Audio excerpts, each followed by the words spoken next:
Bismillahirrahmanirrahim. Elhamdülillahi Rabbil alemin. Ve salatu ve selamu ala seyyidina Muhammedin ve ala alihi ve sahbihi ecma'in. Temaşavan heyeca.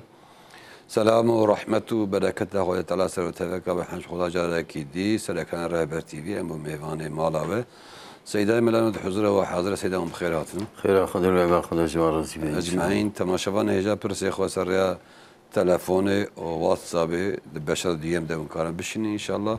Seyyida'yı bersevavan bezindi bide. Pırsa ki desteğimiz heyka azviya desteği bikim. Seyyid malum hali hazır banka promosyonadır. Bəli. İcago kadını yarışmak. Udvi vereceğimiz akabından, udvi vereceğimiz akabından. Azim merhaba vani baksu vani emekliye. Bəli. Emekli rabe peri hoca banka ve banka ki dina. Bu xatirê promosyon zêde bigire bide cî medresa feqîra van dernekê xêrê gelo çawaye.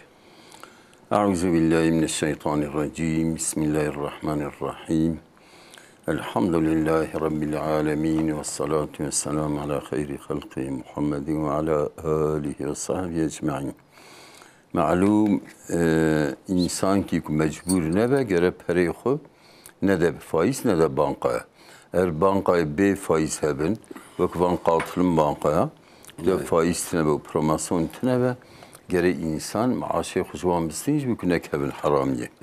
İca kuttine. Adam keyfe seyda. Dedi ana dedi bankaya katılım yani, bankaya faizli. Ama maalesef hep hasi bankaya katılım jim.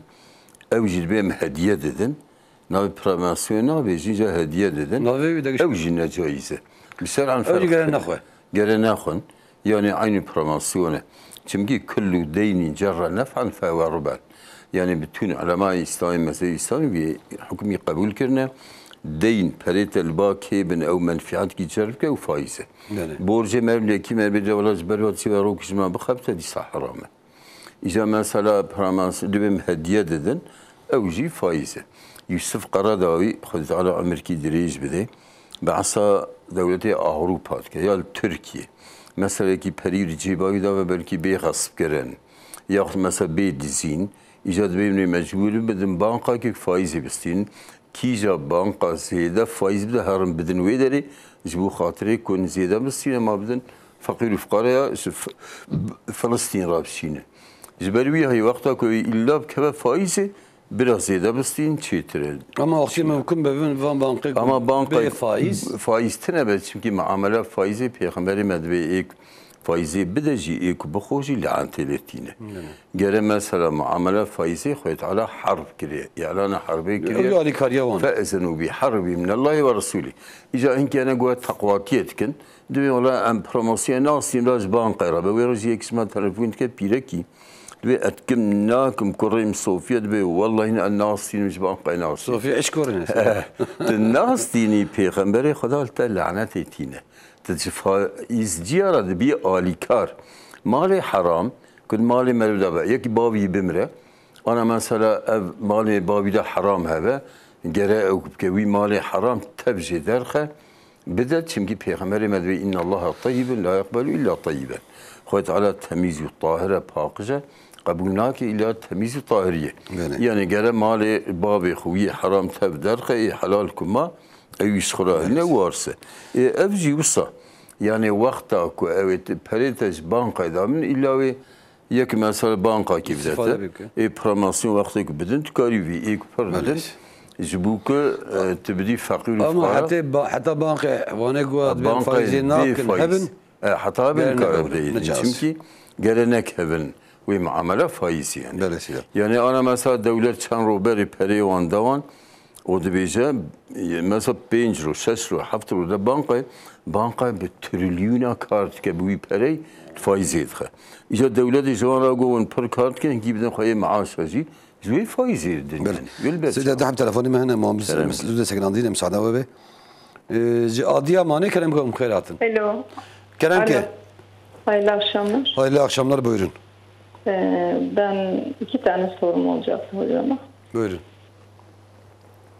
Mesela ben daha küçükken babamız vefat etti. Allah rahmet eylesin. Amin. Ondan sonra abim bizlere baktı. Da abim zaten babam varken bir evimiz varmış, onun üstüne yapmış. Ondan sonra evlendik, çoluk çocuğa karıştık. Ondan sonra işte bu miras şeyinden devamlı laf olduğunca biz işte aile, eşimle beraber hep dövüşüyoruz. Ondan sonra hep soğuyorum kendine, ona karşı, onun için. Eşimin devamlı bunu gündeme getirmesi gerekir mi? Zaten eşim kendisi de bu şeylere hassas, yani kendi, ona hak veriyorum. Ama Yani eşiniz diyor mirası mı alın? söylüyor yani her zaman alıyor demek değil de her zaman mesela şey yapıyor. Her konuştuğumuzda dövüşüyoruz onun için. Tamam. O söylüyor.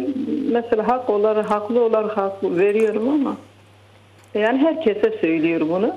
Kim vermezse cehennemliktir, şudur budur diyor. Evet. Bakalım soralım Seyda. Var mı başka sorunuz? Evet, işte ondan sonra onun için ben de hep soğuyorum kendisinden. Ne yapmak lazım? Tamam soralım Seyda inşallah. Sağ ol, Allah razı olsun. Allah'a emanet. Ecmaîn Allah'a emanet. Diyarbakır kerem hayatın. Selamun Aleyküm. Mübarek bixeyr ben. Aleyna aleyküm esselam. Bixeyr selamet inşallah. Kerem ke. Seyra mere dört yıllık edebim İslam'ın görevi İslami bir cilinim. O zariye mere evim mere nabli beke dört yıllık İslami bir cilinim. Mesela nabi roje lirkim. Rojbin. Acaba Kur'an-ı Şer'a Resulullah çerregin. Kâme Seyda pırsın inşallah. İnşallah. Başka pırsı de ne? Bu okina pırsı de ne?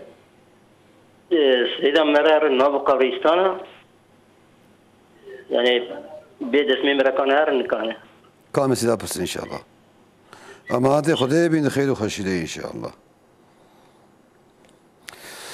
Seyda birinci soru diyor, ben hani küçükken babam vefat etmiş, abim bana bakmış, bize bakmış, babadan bir ev kalmış.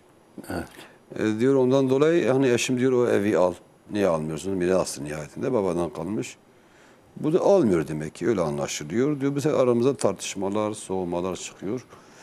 Yani bu kadın acaba o miras hakkından vazgeçebilir mi ya da almak zorunda mıdır? Şimdi malum bizim memleketimizde çoğu insanlar bu kızların mirasını ona vermiyorlar.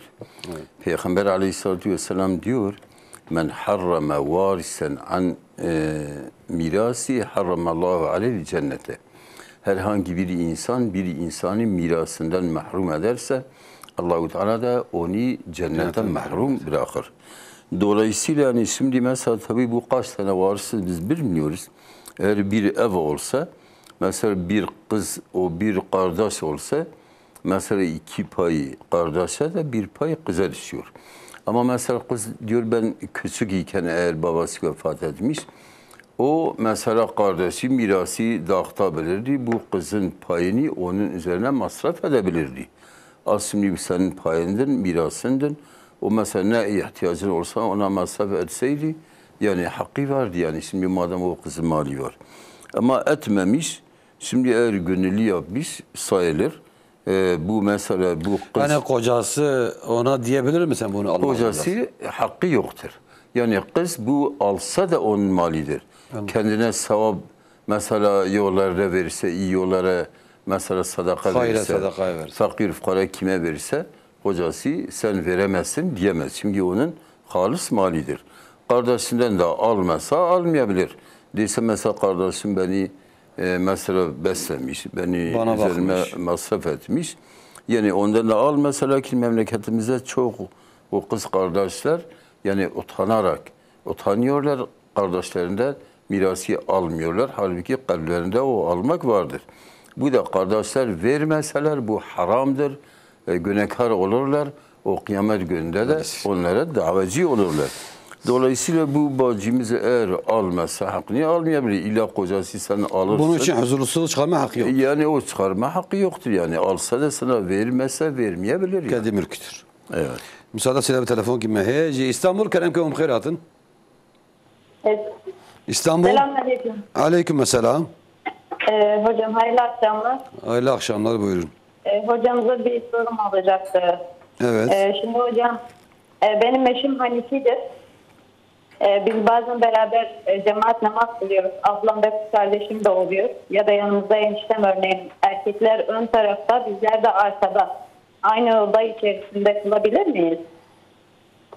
Aynı odada. Tamam. Soralım Seda inşallah. Evet hocam. Hayırlı akşamlar. Teşekkür Hayırlı ederim. akşamlar. Güle güle. Seda go gero navi vane mesela et Kurdi dibin rojbin, roj, Türkiye dibe güneş. Te navi var et Yani ciha, navi dağ, tunç. yani muhalife şeriatı neyim be yani ısrar nake. Roj bin, roj din, nizam roj hat. Yani bir tevmiye da kavmiyet mülki. معنى وانه يعني خراب نبي Muhalife İslami neyim be ısrar nake. ايش معناه؟ Lakin iş ma'na mesela Peygamberimiz Aleyhisselam zamanıyla inki müşrik Müslüman bu navivi harb bu. Peygamber naviyen de geçtik. معنى ينقش Harb mesela harb hat. ama herkesi de geçine gidiyor. O kadar geçine gidiyor. Yani an van mala mesela Zeynep navi kıza Peygamber bir. Zeynep navi dar ki van çiçeği spididin ya. Evet. Navi bir. Yani van nav ya nav mesela menkulun ya mırtacilin. İlk olarak mervi navi tişkil insan gidatine ya mesela Seyfül İslam. Seyfül İslam yani şuur-i İslami. Ya nakle yani tabi lukabe yani şey tegudun. ايش معناه وانا İsrar naked. Mani da ısrar tine ve tişkine var. سيدا go mere bir de şimdi iş kararsa mesela yanına. Merif kare mal. Alaka desmeyci mesela ve heptin yani. Bir desmeyci her ister mesela hatta bir kad adet adam kare her ister mesela. Bele. Seyda go em bejin em mat gidene. Birek zlan peşi em hiç davi elmeştikin. Birek. Ya persi birek bu. Yani. Türkiye persi seyda sanki. Türkiye. Türkiye persi. Biz arkada erkekler de önde namaz kılıyor aynı odada. Acaba bir sıkıntı var mı yok mu? Yok. Şimdi mesela şer'an camide olsun, evlerde olsun. Yani kadınlar, erkekler beraber namaz kılsalar, şimdi erkekler önde. Hatta küçük çocuklar yani erkek çocuklar Onlar varsa erkeklerin onlar arkasında. erkeklerin arkasında, kadınlar En son. Resulullah'ın camisinde en sona namaz kılıyorlar. Hatta mesela o zaman Peygamber Aleyhisselam kadınlara diyordu yani başını kaldırmayın secdede ta erkekler iyice kaldırınca. Belki mesela bazılarının vücutları dışarıda Yani olabilir. bir sorun yok. Sorun yoktur. Yalnız mesela İmam-ı Hanifi mezhebinde hatta bir kadın erkekler arasında namaz kılsa sağında bir, solunda bir, arkasında bir erkeğin namazı batıldır. Evet. Yani kadınlar Tabii şimdi arasında batıl bazı şeyler çıkmış. Kadın erkek aynı cenaze namazı kılıyorlar. kılmasalar, Aynı içinde. Şimdi mesela bazı İslam düşmanları Seyda telefonu em bigrin. Buyurun, evet. Kodem selvi yapsakin. Ji İstanbul kalem kavum hayratın. Alo merhaba. Merhaba, buyurun. İyi akşamlar. Bir sorumuz olacaktı hocamıza. Buyurun dinliyoruz. Bu emekliye banka komisyon veriyor. Onu almak haram mı? Alabilir miyiz? Promosyon değil mi? Evet banka promosyonu emekliye veriyor. Annem emekli ama biz emin olamadık. Haram mı değil mi? Soralım Seyda inşallah. Var mı başka sorunuz? Tamam yok teşekkür ederiz. Allah'a emanet. Civane kalem kavum hayratın. Selamun Aleyküm. Aleyna aleyküm selam. Hocama bir şey soracaktım. Bele. Şimdi benim anam benim yanımda kalıyor. Kardeşlerim kimse bakmadı, ben bakıyorum. Tamam. Ona özel bir de ev yaptım. Kendi parandan. Şimdi onun maaşı var, babamda kalan maaş tabii. Bankamatik kartıyla alıyorum. Bazen mesela 100 lira, 200 lira ben maaşından alıyorum. Yani kendime harcıyorum. Acaba bu haram mı, halal mı? Soralım Seyda. Ondan habersiz alıyorum tabii. Annenden habersiz. Evet. Soralım Seyda inşallah. Tamam. O da bana bazen para veriyor ama bazen de habersiz alıyor. Tamam, tamam inşallah. Soralım Seyda inşallah. Olmuş. Allah'a Teşekkür emanet. ederim. Serçava.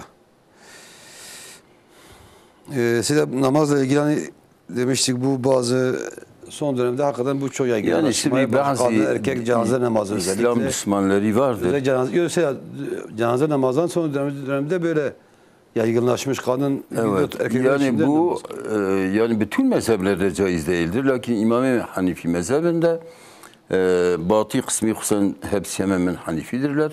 Yani sağda birisi, solda birisi, arkada birisinin namazı sahih değildir. Yani şimdi bazı İslam Müslümanları gayeleri namaz kılmak değildir. Yani bu hayasızlığı. Yani kadın erkek eşittir. O birbirinle beraber olsun. Yani Peygamberimiz Aleyhisselatü Vesselam yani 1400 sene önce mesela dünya, haram dünyadan bahsediyor. Kadınlar ittakuha ve nisa. Haram dünyadan kendinizi muhafaza edin. Ve nisa kadınların şerrinden. Hatta Peygamber Aleyhisselatü Vesselam diyor ma terektu ba'di fitneten adarra ala ricali minen nisa. Ben kendimden sonra ümmetim erkekleri için kadının şerrinden, fitnesinden daha büyük bir fitneyi bırakmamışım. Yani, şimdi Allah muhafaza kadın erkek beraber mesela çarşıda, sokaklarda bilmiyorum mitinglerde bilmiyorum şeylerde bu zaten hayasızlığı bundan hep ortaya çıkıyor. Sedago dedi ki izleyicimiz o da Türkçe sormuştu. Biz annem emekli promosyon alacak. Evet. Acaba bu promosyonu bize verebilir mi? Ya da biz harcayabilir miyiz? Şimdi promosyon alması lazımdır. Bankanın bırakmaması lazım. Lakin anasının mülkiyetidir. Kime verse, gönüllü verse verebilir. Yani kendi kızına da verebilir. Kızına da ama kendisi yemez. Kendisi yemez. Yemez. Ha promosyon lakin şeyidir. Kızı eğer ayrı olsa, fakir olsa verebilir. Bu promosyon zekat gibidir. Yani zekada müstahak olanlara verilebilir. Yoksa mesela promosyon zaten onun mali değildir, haramdır. Maaşın parasıdır, faizidir. Yani zekada müstahak olan fakir. Yani kendi mesela kızı olsa lazım. Ayrı olsa verebilir, oğlu olsa ayrı. Fakir olsa. Oğluna veremez gerçi. Oğlu da mesela tabii İmam-ı Şafii'ye göre oğlu eğer hasta olmasa, sakat olmasa, ayrı olsa, çalışıyorsa, idaresini yapamazsa oğluna da verebilir. İmam-ı Şafii'ye göre ama başka imamlara göre yine veremez. Sedago yine ikinci bir soru. O da diyor ben annem benim yanımdadır. Ben ona bakıyorum. Ev yapmışım ona. Tabii babada kalma bir maaş var. Malum bir insanın kocası öldüğü zaman o kocadan o eşten geri kalan maaş var. O da kadına veriliyor. Ya da bekar kızları varsa, küçük yaştaki çocukları varsa. Diyor bu maaşı ben bazen annemden habersiz 100-200 lira böyle yiyorum. Acaba şimdi eğer anasına tabii iyilik yapmış, ev yapmış, bu yani çok iyi bir şeydir. En işkürli ve li valideyke. Allah'ın emridir Kur'an-ı Kerim'de. Diyor bana şükür edin, ana babanıza şükür edin. Ama mesela ondan habersiz yine o paraları alma, yemez. Anasına söylesin. Ben 100 lira, 200 lira falan alsam, yani anası böyle söylemese, anası kendiliğinden madem onun yanındadır, ona verse iyidir. Ama vermezse ondan habersiz yemez. Almasın, yemez. Daha telefonu menasida, müsaade ve mamacı begirin. Cemerdin, kerem ki umkhairatın. Selamun aleyküm. Aleyküm selam. Hocam size bir sorum olacaktı. Buyurun. Hocam ben kayınbabama bakıyorum. Altlı üstlü oturuyoruz. Ama her şeyle ben ilgileniyorum. Yemeğini, temizliğini, her şeyini, misafirleri yani gelen gideni asla eksik olmaz. Hepsini ben karşılıyorum. Ama o yapıyor. Parasını maaşını aldığı gibi götürüyor kızına veriyor. Bu da bazen benim zoruma gidiyor. İşte bazen oluyorum. Yani bazen yapıyorum diyorum Allah o parayı ona da nasip etmesin. Diyorum hakkımı helal etmiyorum. Ben günah işliyor muyum yoksa hocam? Beddua ediyorsunuz. Yani o kadar bazen oluyorum ki psikolojik hem yoruluyorum hem de kendi evime bakıyorum. Hem kayınbabama bakıyorum. Onun eviyle ilgileniyorum. Temizliğini, misafirlerini, her şeyini ben indirip kaldırıyorum. Ama o maaşını aldığı gibi hepsini topluyor. Hiç harcama yapmıyor. Zaten maddi olarak biz onun şeylerini karşılıyoruz. Hepsini topladığı gibi gidip kızına veriyor.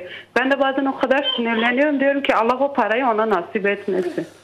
Ben soralım size bu soruyu inşallah. Evet ve bazen de diyorum ben para için kesinlikle bakmıyorum. Diyorum bakacağım ama diyorum hakkımı da helal etmiyorum. Yani mesul oluyor muyum olmuyor muyum? Bunu çok merak ediyorum. Soralım size inşallah. Tamam teşekkür ediyorum. Allah razı olsun. Sır cevap. Cemerdin kenemke umkhairatın. Khayra khuda razı be. Ecmaîn. Selam Muhammed Bey Seydar dikin. Dijo razı be. Dijo razı be inşallah. Mani savalim ka Seyda am şey trafo dikin. Am tamirata trafo dikin.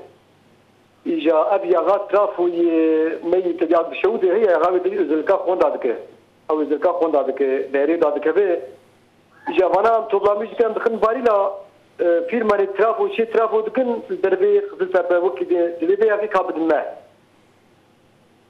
إجا مغو بيا سيدا بيا أو جاوبت يغات ترافو برا ترافي صفر دين دربي ترافي ما صفر وعجب حلال نحلال بيا غير تبيع أموان يعني وندوان أو شوات كنجي أو جي برا ترافي صفر دين يعني برا ترافو دين صفر فلوشن بياغي برا بي ترافو بياغي شغليا عليه جاوي ترافي بصفر فلوشن أمزان كم أمدبي شركة جنيه هوان أمنابي شركة جنيه هوان مقول كا يعني زراراوي شي واردكن يا işte جوب مالتاوي أرزان بيج بو ترافي يعني أرزانتر بفلوشن هم جاي بي برا بي ترافي دين بي ترافي أرزانتر بفلوشن tabii uzanın واردكن ne var زانم مركز بركب مثلا أمبيا غامي تبي خردية veya يعني kamyoncu tırcıcı يمتدوان مثلا مثلا بيتهمونا وأنا بازاج مذكرن شهادة باز بواترج مذكرن عجب حلال أموال tamam أو شو هذا خبتينن إتس ديوان وأنا بيا غيش خر برا ترافيق قدن أبي أغا أسقل مش داكم وبرا ترافيق قدن ترافيق بستفيد فلوشن يعني وي أغا ترافو يا براودن فروشن نماذج يعني ikinci ele değerli konda kriz, ülke konda kriz. üç iki yüz ne ikinci ele trafiği iyi. Na, dve trafiğim sıfır fırışın. Ha, ödeme sıfır. Tamam, kam mesela yaparsın inşallah. Tamam, hadi Ehlen ve sehlen Serçava.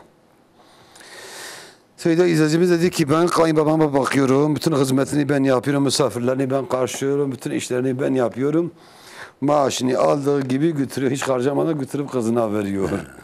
Ben de bu nedenden dolayı diyor Allah yemeği nasip etmesin diye beddua ediyorum. Bana bu vicdansızlıktır. Kimin? Ya bu yaptığı Kayınbaba. Kayınbaba. Şimdi kayınbabanın hizmeti gelinler üzerine lazım değildir. Yani şimdi kocasına neyse ola ben babana hizmet etmeyeceğim, etmeyebilir. Şimdi evladlar erkek olsun, kız olsun. Bakmakla yani bakmaları lazımdır. Ama mesela bir oğlanın hanimi, mesela ben bakmıyorum, yahut baksan da ben ücretimi alırım diyebilir. Şimdi mesela eğer o bacımızın kocası olsun, yahut da o kayınbaba olsun. Yani al sen bize eziyet görüyorsun ama bu kadar para sana olsun. Demezse sen de diyebilirsin. Valla ben seni bir daha sana bakmayacağım diyebilir. Ama beddua hakkı yoksa yani. Yani beddua yapmazsın. Lakin mesela sen ona hizmet edin. Madem ediyorsun kıyamet gününde büyük bir sevap alırsın. Yani şimdi sen gönüllü olarak ne yapıyorsun? Yahut kocan mesela sana zorla da illa babama hizmet edersin diyemez. Yani o hakkı yoktur. Alakası yok. Ama mesela sen hizmet edersen diyebilirsin. Kocasına mesela pazarlık yapabilirsin. Kayınbabana valla bu kadar ücretimi vermezseniz ben size hizmet etmeyeceğim. Yani kocası bakmakla yükümlüdür. Kocasına aydırma adam koca da onun hanımı mesela bu hizmeti yapıyor. Ya kendi cebinden ya da babasının maaşından biraz ona versinler yani. Yani. Sida vat mesela trafo Kur'an falan kıdene bana trafiği takın. Şevutun bana derin de froşun. Nişotu dibe khorde. Dibe seviye yağdın direv de heye ve mden heka bana ek bir işi dikin. Ev jivi yağı bara sıfır dedin. Dibe trafiği me sıfıre. Kur'an falan kır. Dibe cazı ne cazı. Ana ku ev trafiği kul şevutun mesela devletine iş. Evet, خويا على قابل تنسي. يقول خرده شغل خرده ذكره. Ya ha خرده olarak ذكره. Mesela ku vakti ev yağı befroşun hınka yani kesin zanbine harami kullanmışken geri neden o. Lakin ku nizamın zararına ki madem mali çoğupiye karın mesela bedin ki karın bedin. Ama mesela kesin. Yani mal ki meleze bide yeki meleze kesin harami de istimal ediyor. Xapandın tedavi ne caizse. Böyle. Yani ana mesela yeki bizna bide yeki kuzan ne bğayri şer'i şerciyet ki ya tiriği befroşa fabrika gidici ki zanayım ki içki gelen nefroş. Böyle. Müsaade size بدي تلفوني ما جارك دي هنا سيدا أدنى كلام كم خيراتن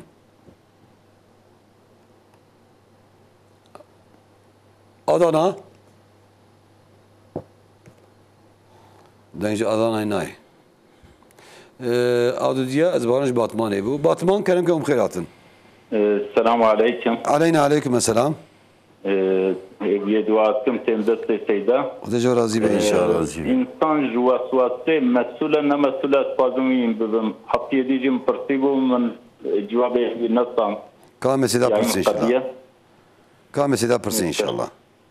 Selamun aleyküm amaneti yapar. Aleyküm selam ve rahmetullahi ve berekatuhu. Vesvese de bir meleci mesulü yana. Mermesüyle. Peygamber aleyhisselatü vesselam bizzat ve el vesvesetü mineşşeytan. Vesvese şeytanı. Parane insan jriye vesveselerle mecnakil. Mecid terk tikin. İbadete yok terk tikin. Yani hatta alime paraugi vesvese dikerle mecid terk tikin. Yani ana mesela peygamberime ashabivi İmam-ı Şafii, Hanifi, Hanbeli, Maliki çaval meşkirine kica abi xüsüne cilevan çabune yavan qailine benu em bejarına benu eviye tabi mesuliyet heye. Peygamber aleyhissalatu vesselam car ki peşi ashabiye meşkiriye tabi Peygamber ashabi hatta ibarelle sokakı Medine digeryanı o da hatın camiye tabi sole xoy çare bun. Çünkü peyli meşkir. Peygamber peşi cemaate eviye car ki meşkiriye sola qus piyo der xstiye u daniye kelaka xo.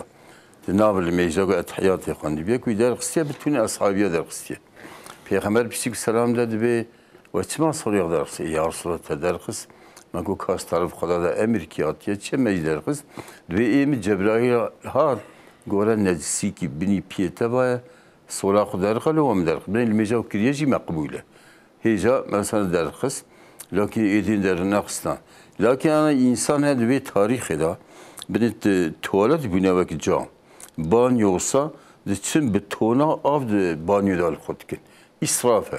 Yani mesela şeriata İslam'da ser denize bir ser cembici ama ziyade secar ziyadetir dezmeci bir israf. Nekhoşin ne ucu? Nekhoşin lakin nekhoşin ki bir insan bir irada bera mukavemet ke ve rabe. Lakin bir zaman rahman Xudaliye be. Size telefon kiyen bugün da 3 saat. Evet tamam.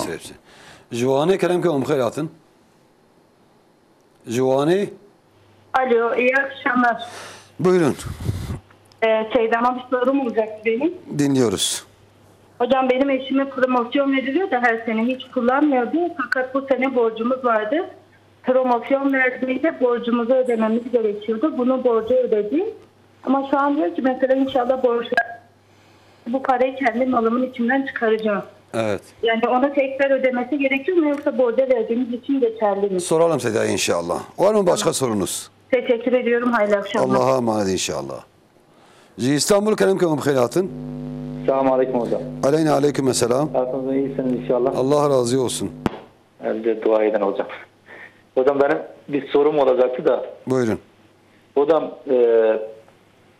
mesela sürekli bile zikretmek, mesela la ilahe illallah demek. Mesela sabah akşama kadar işler olsun. Yani tabii ki mesela abdesti ya da abdestsiz sürekli bu zikretmek, yani bu eğer tam şey yapmazsa Allah katında bir bir günah olur mu, yani onu hoca sormak istiyorum çünkü ben sürekli o zikri ediyorum. Efendim? Ne yapmasa? Yani sürekli bu zikri getirsem. Mesela la ilahe illallah diyorum ya. Evet. Sürekli la ilahe illallah desem. Bir sıkıntı var mı yok mu? Evet, yani bir sıkıntı var mı? Tamam. Çünkü ben bir şey daha soracağım. Hani o yine konuda. Geçen cuma bu zikri tekrarladım. Kalbime bir sıkıntı girdi. Sürekli daha önce de yapıyordum. Hiç öyle bir şey olmuyordu. Ama bu sefer çok aşırı gittim. Kalbime bir sıkıntı girdi. Kalbime sıkıntı girdi. Bir de kalbim öyle neredeyse patlayacaktı. Düştüm, gözlerim karardı. Dedim galiba daha vefat edeceğim. Ama yine tekrar kendime geldim. Cuma gittim. O cumanın içinde neredeyse de artık şey bıraktım. Hoca mesela orada namazda Fatihaları okurken ben artık daha yani öyle bir sıkıntı geldi ki kalbime artık da şehadet getirdim yani. Dedim de kesin daha öleceğim diye. Şehadet getirdim, artık daha şey bıraktım yani. Hoca orada mesela Fatiha'yı okuyor ya namazda. Evet. Onları artık ben onları okumadım da artık ben şehadet sürekli getirmeye başladım. O kadar bir yani üstüme bir şey çöktü ki yani bu şeytanda olacağını sanmıyorum yani. Bilmiyorum, Allah acaba beni bilmiyorum, ben hoca sormak istiyorum yani. Tamam, soralım size inşallah. Hadi Allah'a emanet olun hocam. Ecmaîn, Bize dua edin hocam. siz de Allah'a emanet Hastamız var, olun. onda dua edin Allah hocam. razı olsun inşallah. Seyda persamaya vesvese ve nevi meştu. Vesvese tabi Üstad Beli o zaman rahmetullah ve dibe vesvese balon gibidir. Önem verildikçe şişer. Önem verilmezse süner gider. Yani insan yani hatta İmam-ı Gazali dibe ilk maneviyat temizliğe kalbine nere vesvese levandır çedi be. Pırıl temizliğe zahiri nerin. Ağla belki cilim necis bu. Belki dezmeyeceğim ne bu. Ben zalimeyeceğim ne bu. Zahirinin mesela vesvese levan çedi be. Lakin be ashabiye peygamber temizliğe kalbden nertin. Vakta kalp temiz be yani pır ya zahiri neden nertin.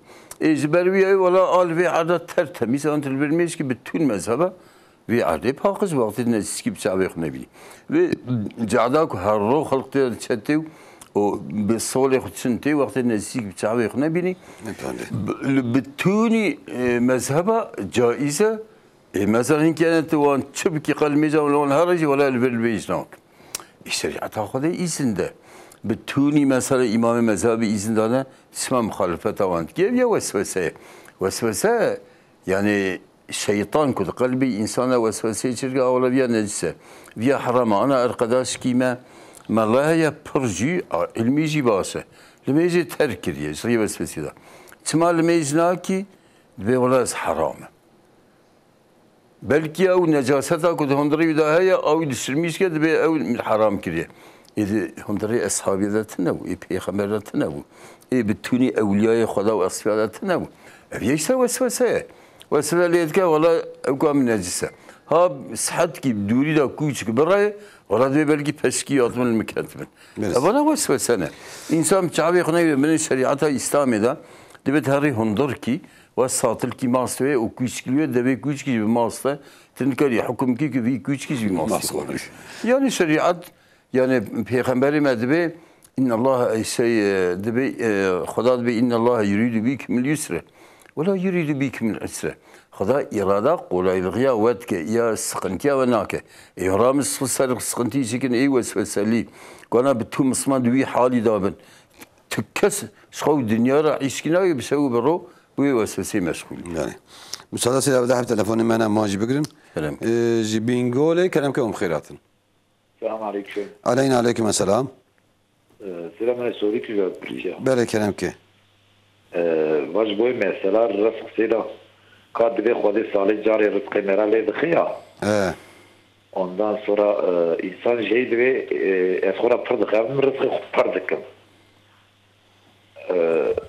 Kamevan via seyra bıpır. Kamesida pırsı inşallah. Hadi emanet Xuda. Serçava bint khayri khoşide. Jibatmane kelam ke khairatın. Selam aleyküm. Aleyküm selam. Seydem vasfası pırtı ve cevap da Xuda razı bi. Yalnız vasfası usta işte ne direden ne kanç dilim roda kadar bazı ne ne israf etser ne etser. İşte dil derbası be. Kamil yacib. Ne kanç dilim roda dar bazı terbiye ne kemen vasfası da pırtı. Tamam. Ya Seydem bi. Selamun aleyküm. Emanet ya. Serçava aleyküm selam bint khayri khoşide. Size vasfası dilici. Şeyh Rab dilim vadar. Ana şey kalp dahar tabii akida küfrü mesele inkar kıyamet bir kalbi kadar o küfre. Çünkü mesele imani tabii. Evna işte gidi kalbi kadar kazanı içki bkhora. Kazan falan güney bir hatta neyse zaman. İşte küfre cid akli hemen var ve hare. Zarar heyse. Ana küfre ev kvarın biliyor tabii Üstad Beli o zaman da küfrün tasavvuri küfür değildir. Küfrün tasdiki küfürdür. Yaki tasdika küfre demek bir kafire valla kıyametine. Av tasdika küfre. Lakin acaba heyetine şeytan dine kalbi ev sırar nake. Hemen auzubillahiminešşeytanirracim. Yani vesvese dilemine başlar bazı. Ev vesvese zarar nake. Zarar nake. Hiç zarar nake. Sen dedi ki eşim şimdiye kadar promosyon parası yememişti. Evet. Bu sefer promosyon parasını aldık, borcumuz olduğu için borca verdik. Acaba bir daha onu çıkarmamız gerekiyor. Vallahi ne zaman eline para geçerse o parayı boyunda borçlar verirsin. Evet. Seyda dedi ki ben sürekli zikir yapıyorum. Yani la ilahe illallah, subhanallah, velhamdülillah. Sürekli zikir yapıyorum. Abdestli, abdestsiz fark etmez. Evet. Bazen işte anlattığı olayı anlatıyor. Diyor biraz sıkışmışım böyle kalbim şey olmuş. Diyor acaba sürekli zikir yapmanın bir sakıncası var mı? Bak şimdi zikirde insan zikre aşık olduğu zaman zikir etsin. Peygamber Aleyhisselam diyor mesela Kur'an-ı Kerim'i okurken tabi sünnet olan farzlardan sonra en sevabili olan zikir Kur'an-ı Kerim'in okumasıdır. Ne zaman sıkıntıysa gelse hemen kapatın. Sıkıntılı olarak yani devam etmeyin. İnsan da zikir yapıyor. Mesela salavat getiriyor Peygamber üzerine. Peygamber Aleyhisselam diyor siz bir salavat benim üzerime getirseniz Allah-u Teala 10 defa size salavat getirir. Yani size rahmet eder. Mesela Peygamberimiz Mi'raca giderken Hazreti İbrahim'i görüyor. Hazreti İbrahim diyor benim tarafından ümmetine selam söyle. Söyle ki insan cennete giden insanlar cennete de biraz cennetin toprağı bomboştur. Ağaç yoktur. Kim bir sefer Subhanallah, elhamdülillah ve la ilahe illallah, Allahu ekber deyse bir tane ağaç onun toprağında dikilir. Hatta mesela Peygamberimiz diyor Allah-u Teala 4 kelimeyi çok sever. Subhanallah, elhamdülillah ve la ilahe illallah, Allahu ekber. Bu zikri çek. Sen ne zaman sıkıldın hemen bırak. Bu sefer salavata gelir. Mesela bir adam Peygamberin yanına geliyor. Ya Resulallah zikirler çoğalmış İslam'da. Yani sonsuz derece Subhanallah ve elhamdülillah ve Allahu ekber. Subhanallah bihamdi, subhanallah azim, la ilahe illallah. La havle ve la kuvvete. Hatta Peygamber diyor kim la havle ve la kuvvete zikri söylerse yani 70 bela onun üzerine kalkıyor. En küçük fakirliktir. Şimdi her zikri çekmek nasıl bir yemek hem yağlı olması lazım, hem tuzlu olması lazım. Hem mesela tana içinde olması lazım. İşte zikirler de öyle. Eğer sen sıkılsan... Yani sıkıldığı gibi bırakmasın. Adam peygamber yanına geliyor, bir zikirler çıkarıyor, ben ne yapıyor? Diyor sen dilin daim zikirle meşgul olsun, hangi zikri yapıyorsun yap. Yani illa bir zikri yaptın ise, yani bir sıkıntı sana gelsen terk et, başka birisini yap, ya istirahat et yani. Böyle. Selam, sana da telefonu ben aman bugün. Adana kelam kum khairatın. Selamünaleyküm Seydam. Aleyna aleyküm selam. Seydam şey soracağım hocam. Ben Adana'dan arıyorum Mehmet Demirov. Buyurun. Hocam bu mesela bankalar diyor ki 3 sene şartıyla yani benden maaşını alırsan 7.000 TL işte peşin para veriyorlar. Bu para yani ilim okuyan talebelere verirsek caiz midir yani? Soralım Seyda inşallah. Tamam hocam. Soralım tamam inşallah anlaşıldı. Allah'a emanet. Selamünaleyküm. Hayırlı akşamlar. Hayırlı akşamlar. Batmane kelamkum bkhairatın. Abi selam aleyküm. Aleyna aleyküm selam. Böyle kelam ki? Yo işte 9 11 senedir abi biz evliyiz. Nasıl? 11 senedir. 11 sene. 11 senedir. Sesiniz anlaşılmıyor ama. Alo. Geliyor mu? Yani biraz derinden ses geliyor biraz. Buyurun. Alo. Buyurun ses iyidir. Buyurun. Öyle hasıl anlaşılmadı. Tekrar arasa tekrar bağlarız inşallah. Sidago rızık. Dedi bir Hudacak. Salacak ki belit ki rızkı merva. Yek bir şey oladı. Bir rızkım daha pırbe. Gölü rızkı dedi. Ben rızık çıkı çavayı. Ana rızık mesela tabi bir şeval leylet kadri da. Rızkı, ecel, kadere insan tebdil insandır. Lakin ne ki indi hatta sonra salih tişki ziyade nabe. Peygamberime her rovi dua işgatkir. Allahümme rızıkni malen yekfini. وبيتا يأويني واحفظ علي عقلي وديني وكفيني شر من يؤذيني. اللهم ارزقني مالا يكفي يا ربي مالك كافيا به تبديمه. وبيتا يأويني خانيكي كم خدا بجيب كتبديمن واحفظ علي عقلي وديني تعقلي من وديني من سلم محافظة بكي وكفيني شر من يؤذيني إيكو أزيات الدمج تسحقي ونالي. يعني جبو الرص قاله الرومر دعابك. يعني بيخبري ما وصاكرية ماجي اتباع پیغمبر دبا كونكي رزقي وان طنق من خوي تعالى مثلا دعاء وان قبولك خدا يجبي ادعوني استجيب لكم Zimi dua bkun, ez duayı ve kabul bkun. Ziberi havay, yani bu rızk ama sal ki sabiye önce havziyede ne var ki satın. Bele sida. Müsaade sida بدأ telefonu معنا muancı bugün. Diyarbakır Keremköy mukhiratın. Diyarbakır. Telefon kutbu. Diyarbakır kutbu. İstanbul Keremköy mukhiratın. Alo, selam aleyküm. Aleyna aleyküm selam. Hocama ben bir şey danışacaktım da. Buyurun. Şimdi eşim şirketinden mesela onu başka bankaya sözleşme yapmışlar.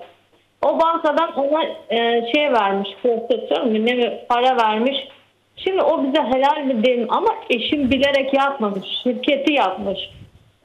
Hani biz onun ne yapmamız lazım? Hani, bir aydınlatsanız. Soralım size inşallah. Var mı başka sorunuz? Yok, sağ ol. Allah'a emanet olun. Allah'a emanet olun. Fi emanillah. Ehlen ve sehlen. Seyda, sanki bu promosyon bu ara çok gündemde. Evet, promosyon fazla olmuş. Onun için milletin çoğu cimrilik galip gelmiş. Ben vermeyelim, kızıma vereyim, borcumu vereyim, neye vereyim. Onun için çok millet soruyor. Soruyor hem de biraz cimrilikle basmış. Birinci soru promosyonla ilgili gene Türkçe sormuştu. Evet. Dedi ben bir bankada bir an sözleşme yapmışım, oraya geçmişim. Tabii banka promosyon verecek. Ben bu promosyonu medreseye, ilim talebelerine verebilir miyim? Şimdi ben biraz önce de söyledik. Zekata müstahak olanlara verilmesi lazım. Bir insan promosyonu kendin promosyonu yemez. Çünkü faizdir. O zaman en iyi yerde medreseler sayılır. En iyisi, en müstahak yerler ilim medresesi. Yani medrese talebeleridir. Onlara verin bütün mezheplerde. Onlara zekat giriyor. Bu promosyon zekat gibidir. İnsan kendisi yese ona haramdır. Ama fakir fukaralara verse halaldir. Hatta mesela bir insan babası borçlu olsa babasının borcunu da verebilir. Bir insan gerçekten oğlu borçlu ise borcunu veremez durumda ise promosyonu onun borcunu verebilir. Çünkü bu fakir fukaraların hakkı değildir. Bu borçluluk. Yani bu fakirlerin bir kısmı deyindar olanlar, yani, borcu olanlar. Bize böyle. Siz de telefonu bana muacibine mi devam kıl promosyon pırsa gidin acıya. Adana'ya Keremköy mukhiratın. Selamun aleyküm hocam. Aleyna aleyküm selam.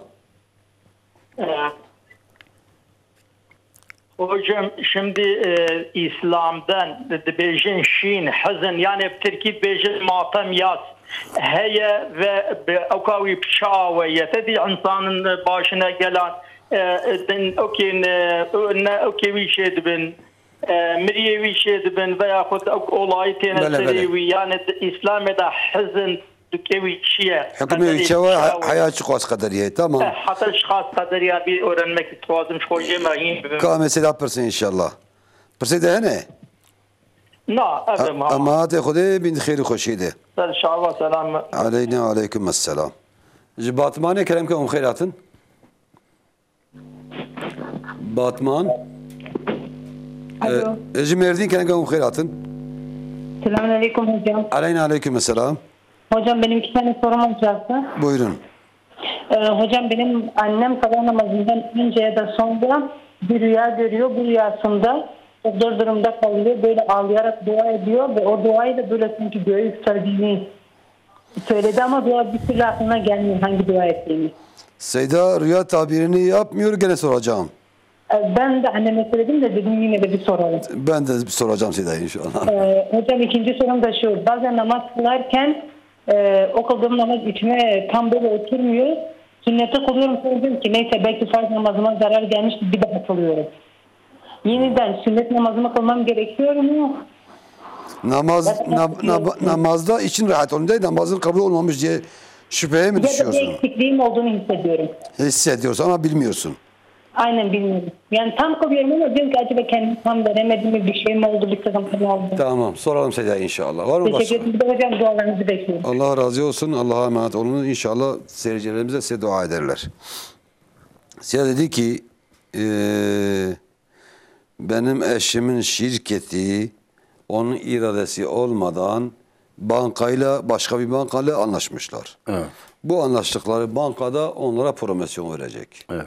Yani kendi iradesi oluyor. Acaba biz bu parayı yemez miyiz? Yok, yemezler. Bak başta söyledik, bu promosyon maaşın faizidir. Maaş üzerine gelen mesela birkaç gün o maaş bankada kalıyor. Banka büyük bir faiz, o maaşları hepsi faizle çalıştırıyor. Çok faizi elde ediyor. Şimdi devlet onlara demiş ki bir kısmıyla bu maaş sahiplerine verin. Faiz mi onlar için haramdır. Hatta Diyanet de bu fetvayı biz senelerdir biz söylüyoruz. Diyanet de bu fetvayı söyledi. Kesinlikle yemezler. O zengin insanlar yemez. Aynı zekat gibi fakir fukaralara vermeleri lazım. Beli. Seyda ve persi min daha temaşa hazır. Bu temaşa bana Seyda ve gelin. Persi xoy temaşa dahi be inşallah. Bitliyse kerem ki hayır atın. Selamun Aleyküm, hayırlı akşamlar. Hayırlı akşamlar, buyurun. Abi benim de doğrum promosyonla alakalı olacak bu da. Evet. Şimdi ben aldığım promosyonu ya da alacağım promosyonu ben bekar olan kardeşime verebilir miyim? Evlenmek istiyor ama evlenmede güçlü. Kardeşine? Aynen. Fakirdir? Yani evlenecek istiyor değil. Şu anda yeterince parası olmadığı için. İmkanı yok. Bizde de ayrı yaşıyor, evet. Soralım size inşallah. Teşekkür ediyorum. Allah'a emanet.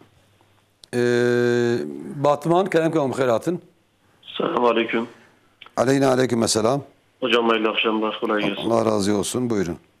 Hocam malumunuz gazlı içeceklerde az olsa bir alkol miktarı var. O alkol miktarı o gazlı içeceği haram kılıyor mu diye soracaktım. İçmesi caiz mi diye.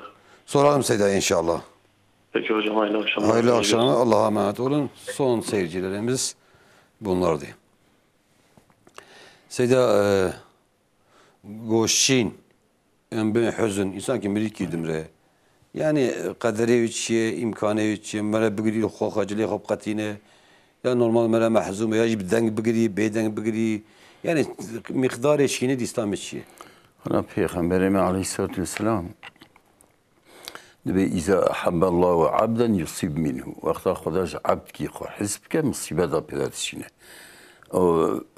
ومن صبر ومن رضي فله الرضا ومن سقط فله السقط كي يعني وي بلا ومصيبة خدا راضي به إن الله من راجعون خدا وي بلا دا سلمن رضا خدا القرشيه إيك خب خيدينا جلي خب قاليشا بوري خوشي كي سياني قاليش خدا بك خدا جي خد خيدينا أنا أمتى مالي ملكية خدا أنا يتصرفوا في ملكي كيف يشاء خدا تشواب خدا ملكية خدا وصار تصرف كي Peygamberi Mekkori Hazreti İbrahim vefat kiriye istek çaviyadan giriye izi gotiye dilemet sevte o çayme ister katke lakin mis kadara kadara tiskine abeyiz. Jibervi havayı inna lillahi ve ileyhi raciun. Yani mahzunti mümkün kara mahzun be kara mahzun be. Hatta in kan mesela Ömer bin Abdülaziz Korkiye pırqanç. Hicret salibi vefat kiriye vakti yüdefin kiriye Kenya'ya. O en zargir de hilafete yardımya yütkir. Tebessüm kine gotnet çma tebessüm ki gote jibuk fi'la Xuda je raziye jibuk ezbin misandani ez fi'la Xuda razime. Tabii bir makamı dostu Xuda evliya. Lakin hüzün caize. Caiz. O mesela insan kara hafifçe bigirici. Liser yani musibeta indi mirin be nemirin be edini be. Lakin karşı isyankari, karşı rıza Xuda, kadera Xuda gelmeli bize kadera Xuda inna lillahi ve inna ileyhi raciun. Az kadera Xuda razime gelmeli karşı kaderi yani isyankari ne yani. Bele. Seyda xavun hebu, ti xavun şükür beji. Ana xavun netice xavun zibij. خون پیغمبری مدبت سیک قنج بن خوش بس خداه ای کن نقنج بس شیطانه وقتی و خون دی خونه نخوش آلی چپه بزبر یا سیده تو و عوض بالله من الشیطان الرجیم بیجن zararı mı nagize o ya qanç bejiş koy inşallah. Türkiye persev dedi ki ben namaz kılıyorum kalbim rahat olmuyor bir daha sünnet kılıyorum olmadı bir daha namazımı farzımı kılıyorum farzı şimdi oturduğu farzım. Acaba gene sünnet kılmam lazım mı? O da vesvesedir. Öyle yapmasın. Şimdi bir insan abdestli olsa... Bir şey bilmiyor zaten. Belli bir şey yok. Yani namazın bozu olduğuna dair hiçbir şey yok. Bu şeytandadır. O da vesvesedir. Eğer öyle devam ederse namazı terk eder. Bütün ne kadar namaz kılsa şeytan diyecek ki sen namazın olmadı. Bir daha kılacak sonra terk edecek. Bu şeytandır. Bir insan bir sefer namazını kıldı, ikinci sefer kılamaz. Ancak bir insan tek olarak namazını kılsa sonra cemaat olsa cemaatle tekrarlayabilir. Ama cemaat olmasa yalnız namazı tekrarlayamaz. Günahkar olur. Siz de hepiniz bana bu kırtasiyema cevabı dedi ki ben promosyonu kardeşime verebilir mi evlenecek parası? Şimdi kardeşi zekata müstahak ise verecek. Verebilir. Eğer şimdi evlenemiyorsa yine ona verebilir. Siz dedi ki bu içeceklerde, gazlı içeceklerde kısmen de olsa alkol varmış. Şimdi bu mecburi olan, bak bütün bu şuruplarda, eczanelerde verilen şurup, doktora verilecek şuruplerde alkol vardır. Evet. Ama hastalık için halaldir, caizdir.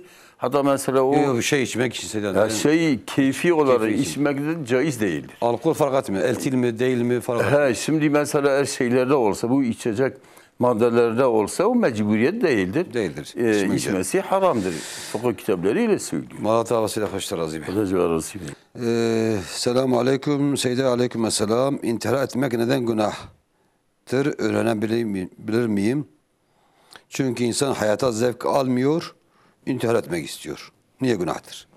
Şimdi ahlak bozucu ne varsa günahtır. İntihar. Size diyor intihar niye günahtır? Bak intihar, Peygamber Aleyhisselam diyor, kim kendini hangi aletle intihar ederse o aletle beraber cehenneme gider. Allah-u Teala ruh veren Allah'dır. Şimdi bir insan yabancı birisini öldürse olabilir, ona haksızlık gelsin. Ama kendini öldürmek başkaları öldürmekten de daha cezası büyüktür. Yani şimdi bu vücut, bu akıl, bu göz, bu kulak, bu dil, bu eller, ayaklar, bu kuvvet insanların mülki değildir, Allah'ın mülkidir. Sen bu fabrikayı bozuyorsun, Allah'ın bir insanı öldürüyorsun. Bu büyük bir günahdır. Yani kendi canı etkisi yok, canında tasarruf etme etkisi yoktur yani. Yetkisi yoktur ki. Hatta mesela bu fıkıh kitapları ya şimdi bir işe geçenler bir zaman teneffüle diyor. Çok zor bir durumda biz onu öldürelim. Şimdi 50 eti yenilen bir hayvan olsa insan kesebilir. Yenilmeyenler bir insan ruh almak Allah'ın hakkıdır. Kimse hayvanların ruhunu da boşuna almak haramdır. Siz bir telkin vaktiyeti kandın imam rudine cemaatçi şpiyaye. Cemaat okserlemeç de sehagiri dayet bir imam gotiye nadisi haberdin. Gölü çavaya usul abi. Ana telkin sıkı sünnetin yine. O teyvana adeten örfen saçı ve İmam-ı Nevi rahimahullah debeli Şam'ı bir adet bir örf o devam kir yani. Telkin yani çavabsak ne garipsak. Çavabsak garipsak ne lakin de yok edebi olarak godun nizam koyuş. Size de bir Türkiye bersaydı size. Demiş ki promosyon aldığın promosyonu tavuklar için yem alsan olur mu? Yok. Şimdi promosyonla kendine cereyan hakkı veremez.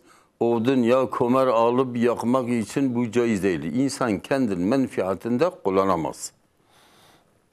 Selamun aleyküm selam. Ez devra salih dukhinin vakta ez adet bum ez devra me khondini bikim neye? Yani de bir devra salih ez dukhinim kem cilla galavi çayız karım devra salih ise devam kım. Na, hadi cilla da biranek. Yani bu derstanda İmam-ı Malik fetva gider, lakin bu که جلب را قرآن کلام خدا حرمت کلام خدا محافظه بکن. بله. سید به جن گلو کارن زیر مروا دگش کن یا زیر مروا بفن ممکنه. Yani cin diziye karın bükün. Zire mer bivin. Hatta mesela nefaki mer peygamberi medvi vakti ve evkir torba morba bismillah bükün. Jibu cin nebin. Hatta vakti ve khorni khor ve bismillah ne ki şeytan jibu arat. Deve gelo berbin jibu ditna dua ki. Yani mesela jibu evka cinna felak nas ayatul kürsi. En sekiz cinna mer dürt ki. Böyle. Seyed demiş ki Hanifeler için köpeğin ağzı hükmü nedir? Köpeğin ağzı. Köpeğin ağzı. Şimdi Hanifilerde de köpeğin ağzı necistir. Lakin bütün mezheplerde eğer köpeğin ağzı bir tabaka mesela o ıslahlığı değilse 7 sefer yıkanmak lazım. Bir sefer mesela toprağı suya koyup Necistir yani, neyse de. 6 defa. Ha? Hanifilere göre de necistir ağız. Hanifilere göre necis, lakin İmam Hanifi diyor bu kemalatı yıkanmak. Bu sefer de yıkansa diyor temiz olur. Seyda dibe ve barname de gotiye Peygamber Aleyhisselatü Vesselam serlemeje biye bine sola serlemeje sola kadar kıstiye. Evet. Dibe gelo Peygamber vakti hiçbir şekilde ben minber ilmeş kir ben mihrabide.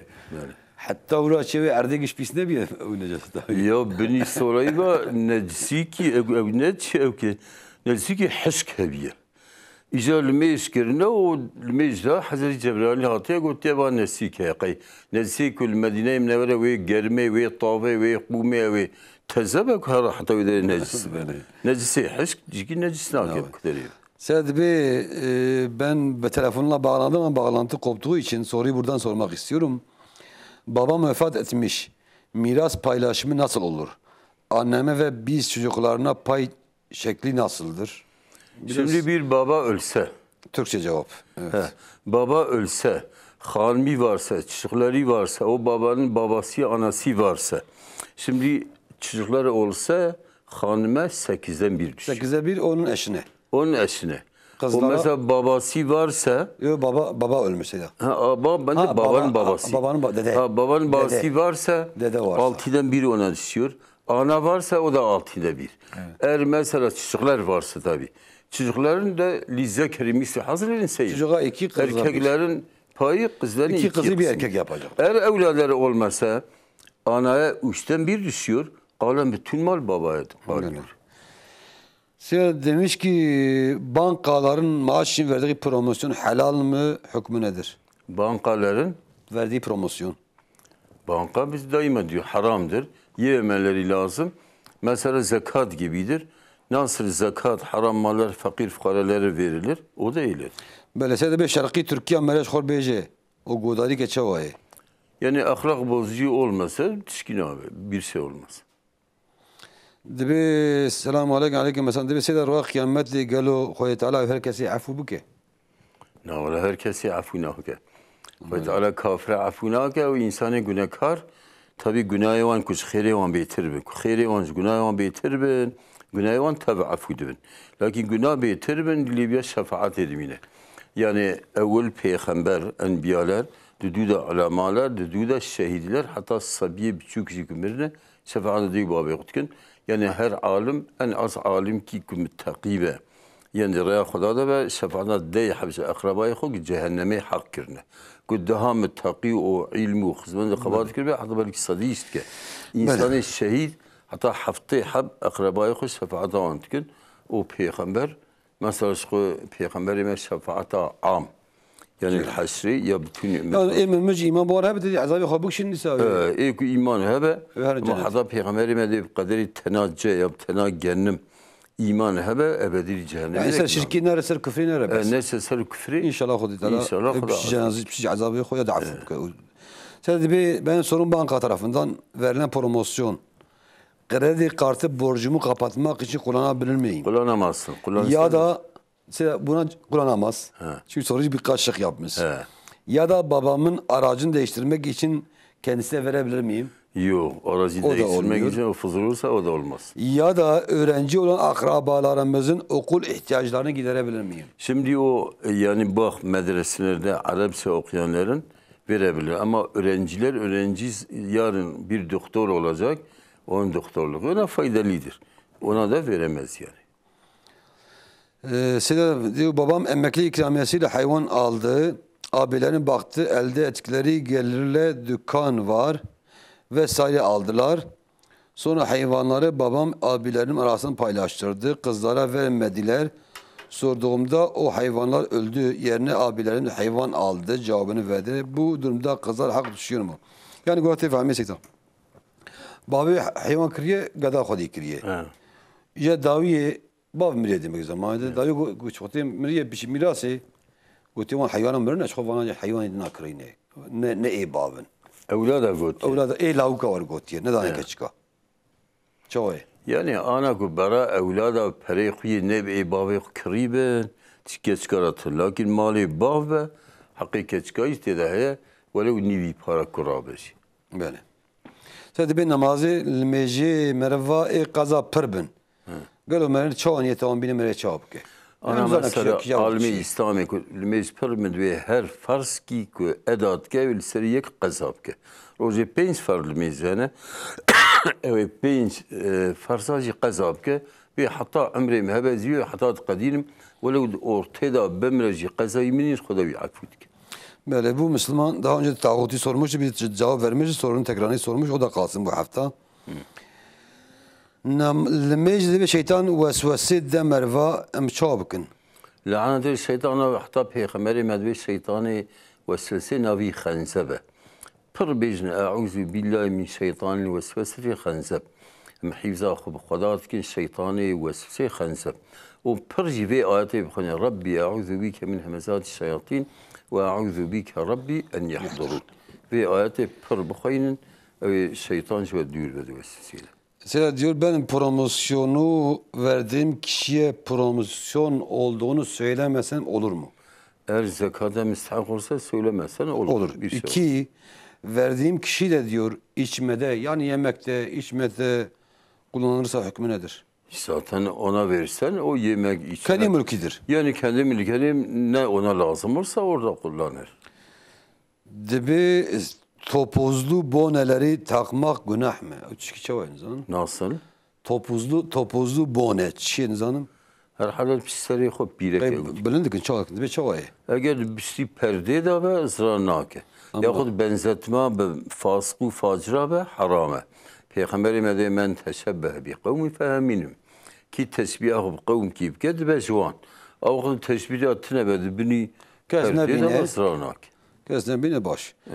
Sad be vakti meren niyetal meji bine lazım mere be 4 rekat, 3 rekat, 4 rekat, 5 orası rakam geremere bejana. Ana evnen mesela الميزة نيفرو تكن فرزة نيفرو نتا فرزة ونيفرو يا أداء أو يا كافية.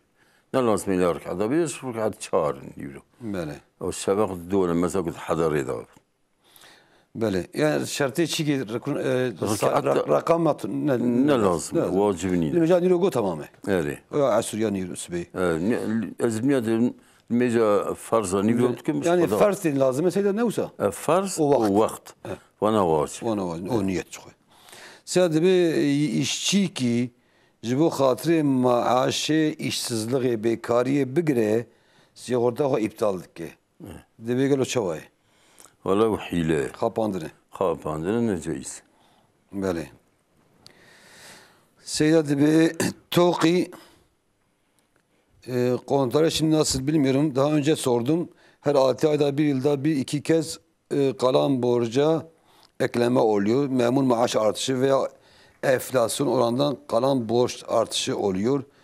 TOKİ konutlarına başvurabilir miyiz? Yani TOKİ şu anda size böyledir. Konut veriyor. Enflasyon oranına göre de biraz altında şimdi zam bu yapıyor. İmam-ı Malik, İmam Yusuf o birçok asri alimler fetva veriyorlar. Şimdi devlet mesela TOKİ'de bir ev birisine mesela 400 bin liradan satıyor. Ama mesela 10 seneye kadar 20 seneye kadar yani o 400 bin milyon lira 300 bin liraya düşüyor. Yani o farkı muhafaza etse bir şey olur. 6 ayda bir artıyor malum TOKİ'de. Tabii 6 aydan bir bu enflasyona göre devlet artıyor. Bazı ulema fetva veriyor. İmam-ı Malik fetva veriyor. İmam-ı Yusuf, bazı asli alimler o benim kanaatime göre en yani değil devlet. Şimdi ben 10 bin lira sana borçla versem bir seneye kadar bir sene sonra 9 milyona düşse. Böyle. Ben de valla sen maaşın paranın farkını 1 milyarı fazla verirsin çünkü benim param değil yani. Yani fetva veren ulema var. Alimler var olsa İmam-ı Malik yani İmam Yusuf. Dibe seyda lmecid rakatta dudaz mi faham bakın az beydes mecim. Galo az nama lmeca xarab kim ya xaran nekim. Lmeca xarab ke. Lmec beydes meclis ne kirin ki? Ben evlendikten 3 yıl sonra başka birine kalbim ısındı. Ne yapmalıyım? Kalbine mana ol yani. Kalbini sıkıp atacaksın. Kalbine bir tokat vur. Mezhebi Şafii'de desmeyeceğim merevci buka merev dişki. Nasıl ki? Tüm mezhebi desmeyeceğim merev buka merev ve kıysa merev. Seyda diyor ben aleykümselam ben otelde çalışıyorum ve içki taşıyorum, veriyorum. Aldığım para haram mıdır? Haramdır. Peygamber Aleyhisselam içki hakkında 10 kişiye lanet okuyor. Birisi servis yapan, başkalara hizmet edip onların yanına götürüp içkiyi verirse, hizmet ederse o da lanete müstahak olur. Allah muhafaza etsin. Bir Müslümanın laikliği kabul etmesi doğru mudur? Kabul etmesi? Evet. Yani bak bu İslam'da bir diyor rida bil küfri küfrün. Yani. Küfre karşı rıza göstermek küfür. Seydan diyor promosyonla medrese öğrenciye nakit değil de gıda alıp versem olur mu?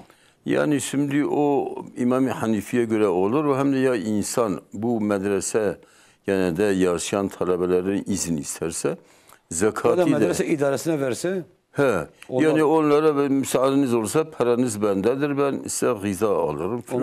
Onlar da kabul etse bir şey olmaz. Seyda bu promosyon bu akşam maşallah 2 soruda bir promosyon biraz artmış. Millet çok yani vermek istemediği için çok yollar arıyorlar. Seyda diyor ki promosyon parası ile bedelli askerlik borcu ödenebilir mi? Bak bir insan promosyonu kendi menfaati için kullanamaz. Askerlik olsun ne olursa olsun. Seyda merhaba demiş. Merhaba. Karım beni dinlemiyor. Sürekli bağırıyor. Kalbi mühürlenmiş. Ne namaz ne Kur'an var. Boşanma sebebi olabilir mi? Allah razı olsun. Valla şimdi bir insan yani hanımını boşanmak böyle azirler olmasa da boşayabilir. Lakin mesela böyle bir... Yani şunu diyor 8 yıldır evliyim. Sürekli küs. 3 gün küs. Üst üste konuşmuyor. Yani sürekli evde bir huzursuzluk var. Valla bu boşanmak, ayrılmak daha iyidir. Yani ikisinin de huzuru için, imanı için. Seydat Bey, hocam içki taşımak aldığım para haram mıdır? Onun cevabını almak istiyorum. Biz verdik haramdır. Para haramdır. Evet. İçki taşımanın parası. Yani içkiye hizmet etmek için para almak o para caiz değil, haramdır. Ben bayanım Seyda. Evet. Eşimin haram işinde getirdiği paradan yemesi helal mıdır? Şimdi eğer başka para varsa yememesi, çocukları yememesi daha iyidir. Eğer olmasa günah eşine aittir, onları yiyebilirler. Yani başka adam, yani mesuliyet kocayadır. Şimdi mesuliyet kocayadır. O nereden gelir? Tabii hırhızlık, bir de gasp. O ayrı. Hiç yemez. Lakin mesela çalışmayla bu içkiyi satıp da getirse onlar için halaldir, başka rızık olmasa. Ama günah içkili lokantada yemek caiz midir? Şimdi yemek ayrı olsa, içki onunla beraber olmasa caizdir. Ama mümkün olduğu kadar yememek. İçki olmayan yerlerde mecburi olmasa yemez. Mecburi olmaz. Size diyor bilgisayarda Kur'an okumak ile kitapları Kur'an okumak arasında fark var mı? Fark yok. Bilgisayardaki Kur'an da Kur'an'dır. Kur'an'dır, aynıdır. Selamünaleyküm Seyda, ben 16 yıldır evliyim. Benim eşim 10 yıl önce beni başka adamla aldattı. Ve bu aldatmada 2 tane çocuk dünyaya getirdi. Ben bunu yeni öğrendim. O yüzden eşimi boşadım. Evet. Ve çocukları ona bırakıp onları evimden dışarı attım. Bunun dini hükmü nedir? Ayrıntılarıyla anlatır mısınız? Şimdi DNA testi yaptım. Ondan değil, başka adamdandır. Diyor DNA testi yaptım. Sonucu göre 2 çocuğun benim olmadığını öğrendim. Ne geldiğini şer'an de senin çocuğun değildir, anasına aittir. Zaten şeriat olsaydı o anayı da o adamı da racim ederdi. Yani bakmakla yükümlü değil, evinde çıkarabilir. Tabii. Boşanmış, alakası kalmamış. Alakası kalmamış. Kadının ziynet eşyası evde kalsa, ticaret girmezse zekat verilir mi? Şimdi İmam-ı Şafii, İmam-ı Ahmed bin Hanbel'e göre kadının ziynet eşyalarına zekat düşmez. Ancak evde sermaye olarak bıraksa zekat düşer bir sene üzerine gitse. Bazıları yani kızların korkusundan yahut utanmaktan mesela takmıyorlar. Bazen arasa taksalarla yine zekat düşmez. Seyyid bir kredi çekip bedeli askerliğe para verebilir miyim? Yani? Şimdi bir kredi faizledir. Muamele faizle yemhakullahu riba erbi sadaka da Allah-u Teala yani başka bir şekilde para borç arasını yapıyorsa yazsın. Böyle. Seyyid bir Kur'an kursu hocası adetliyken camiye ders verebilir mi? Şimdi İmam-ı Malik'in bir fetvası var. Diyor bir kadın müderrise olsa, yani çocuklara Kur'an dersi veriyorsa, vermese adetlerden dolayı o çocuklar derssiz kalsalar verebilir ama Kur'an'ı üzerine almıyor. Buyur camide Sida. Camide? Yani camiye de gidebilir. Yani mesela İmam Ahmed bin Hanbel'e göre bir kadın yani nasihatı dinlemek için kendi iyice baklansa eğer mesela cami kirletmişse... En zorunlu hallerde bu fetvalar var. Gidebilir yani. Diyor hocam bir Hanefi bir hocanın arkasında namaz kılarken son rekatta sehiv cezisi yaptı.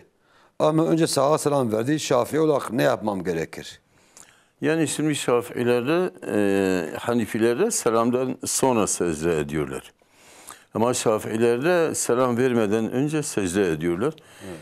Yani bu secde sünnettir, vacip değildir. Hatta imam selam verirse de Şafii olanlar sonra secde edebilirler. Böyle. Seyyid bi kalemin rahmet kiriye khoy halav o nan. Embedin dürüst de. Valla bir asrı nedir işte. Yani beri nan ki gibdeki ya ki zehir gibdeki. İro çok tücce nanın. O khoy ki ihtiyacı bir khoy he. Halav değil olsa. Yani bir parayı bedin fakir fukara bedin medrese. Züğü çetir bir khayr. Bale. Dibe seda bejim falan işim ve ben şu işim olursa ben hayır kurumuna biraz para vereceğim. Evet. Sonra o para miktarınca gıda versem caiz mi? Yani şimdi o söylediği şekil zaten nezir olmaz. Sünnettir. Sünnet de illa yerine getirmek vacip değildir. O zaman para verirse başka bir şey verirse fark yok, bir şey olmaz. Böyle işte bu az önce o çocukların benden olmayan söyleyen izleyicimiz diyor ki bu kadının mehir hakkı var mı? Ney? Mehir hakkı var mı bu kadın? Boşanmış ya. Çocukları ondan değil. Boşanmış diyor. Acaba mehir de vermem gerekiyor mu? Olan mehir gerekiyor. Çünkü bir kadın kendini kocasına teslim ettikten sonra onun bakarati gelirse o mehir hakkıdır. Vermesi lazım. Son soru Seyda. Selamun Aleyküm hocam. Kocamdan 7 yıla yakın ayrıyız. Evet. Nikah düşmüş mü?